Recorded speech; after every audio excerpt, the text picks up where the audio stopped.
Hi everybody, welcome back to my garden. So today I want to show you this little plant right here in front of me.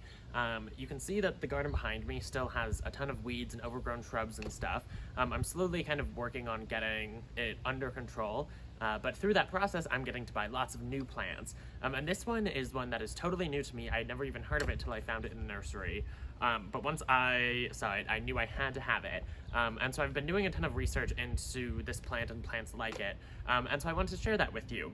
So this is a Butter Ball Hinoki Cypress. It is one of the true dwarf cypresses, and it stays about 2 feet tall at maturity. So it's a quite small plant. And it only grows between 1 and 3 inches a year. From what I've heard from a lot of people that grow them, is that they really stay about an inch a year. Or growing an inch a year, I should say. The botanical name on this is Chamaecyparis obtusa. It's a little bit of a mouthful, but it'll be in the description box below in case you want to learn more about this plant.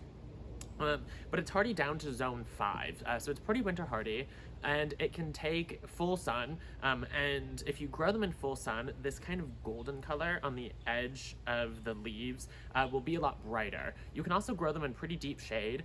I don't think you would want to put it in full, complete shade, but it can take a decent amount of shade, but it'll be a lot more green in that case. So I'm planning on planting this in my garden, right along the patio, up close to where we spend time outside so that you can really get a good look at it.